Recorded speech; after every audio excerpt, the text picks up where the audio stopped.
महाराष्ट्र में भले ही लोकसभा चुनाव के 6 महीने बाद विधानसभा चुनाव होंगे, लेकिन अभी तक विधानसभा के लिए सियासी शहमात शुरू हो गया है।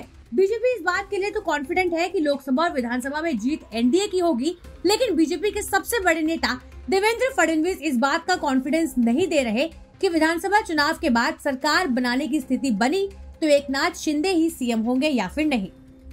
उन्होंने जवाब ऐसा दिया कि कहीं कोई विवाद पैदा ना हो, लेकिन सीएम के लिए एकनाथ शिंदे का नाम ना लेकर भी फडणवीस के बयान से विवाद शुरू है। फडणवीस से पूछा गया था कि अगर एनडीए चुनाव जीतता है तो क्या उसके बाद भी बीजेपी एकनाथ शिंदे को सीएम बनाएगी, तो इसके जवाब में फडणवीस ने कहा, इसका फैसला तीनों पार्टियां मिलकर करेंगी। सिर्फ संख्या के आधार पर तय नहीं होगा, क्योंकि संख्या बल तो हमारा ही ज्यादा रहेगा। इसमें बीजेपी के केंद्रीय नेतृत्व की भूमिका सबसे अहम होगी। सीएम गठबंधन का ही होगा। वहीं देवेंद्र फडणवीस ने जो कहकर बात खत्म की, वहीं से सवाल खड़ा हुआ कि एकनाथ शिंदे दोबारा सीएम बन पाएंगे या फिर नहीं। फडणवीस से 5 दिसंबर में महाराष्ट्र बीजेपी अध्यक्ष चंद्रशेखर बावनकुले कह चुके हैं कि भविष्यवाणी की थी कि उप मुख्यमंत्री देवेंद्र फडणवीस 2024 में वानखेड़े स्टेडियम में अगले सीएम के रूप में शपथ लेंगे। अभी विधानसभा चुनाव को लेकर कोई सर्वे या ओपिनियन पोल आया नहीं है, लेकिन लोकसभा चुनाव को लेकर India today mood off the nation सर्वे का अनुमान है कि बीजेपी शिंदे अजीत पवार मिलकर महाराष्ट्र की 48 लोकसभा सीटें नहीं जीत रहे हैं। टूट चुकी एनसीपी और शिवसेना के साथ रहकर कांग्रेस लीड कर सकती है। शिंदे और बीजेपी के साथ आने के बाद महाराष्ट्र में कोई चुनाव नहीं हुआ है। ओपिनियन पोल सर्वे जरूर आए जो ये इशारा करते हैं कि बीजेपी को शिंदे लाने से कोई फायदा नहीं मिल रहा। महाराष्ट्र एक ऐसा राज्य है जहां बीजेपी ने चुनाव नहीं जीतकर भी सरकार बनाई। 2019 के चुनाव में शिवसेना के उद्धव ठाकरे बीजेपी के साथ चुनाव तक थे। चुनाव जीतकर उन्होंने एनडीए छोड़कर कांग्रेस एनसीपी के साथ महाराष्ट्र विकास अघाड़ी यानी कि एमवीए नाम से गठबंधन की सरकार बनाई।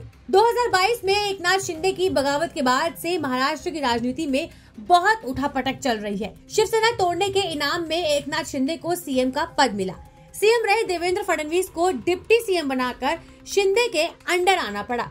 शिंदे के आने से बीजेपी का मामला सेट था, फिर भी अजीत पवार को शह देकर बीजेपी ने एनसीपी में टूट कराई और सरकार में शामिल किया। 105 विधायकों के साथ सबसे बड़ी पार्टी होकर भी बीजेपी एकनाथ शिंदे और अजीत पवार पर निर्भर है। बिहार, बंगाल, दिल्ली, पंजाब, कश्मीर तक इंडिया गठबंधन में दरार पड़ चुकी है। तृणमूल, आप, नेशनल कॉन्फ्रेंस ने इंडिया गठबंधन तो नहीं छोड़ा है, लेकिन कांग्रेस के साथ सीट शेयरिंग से मना कर चुके हैं। दरार के ऐसे ही मौसम में उद्धव ठाकरे ने भी बयान देकर चौंका दिया था। उद्धव ठाकरे ने कहा कि मोदी जी, हम कभी भी आपके दुश्मन नहीं थे, हमेशा ही आपके साथ थे। ठाकरे के इस बयान के बाद अटकलें लग रही है कि एनडीए में आने में उनका भी इंटरेस्ट है, लेकिन देवेंद्र फडणवीस ने साफ मना कर दिया है।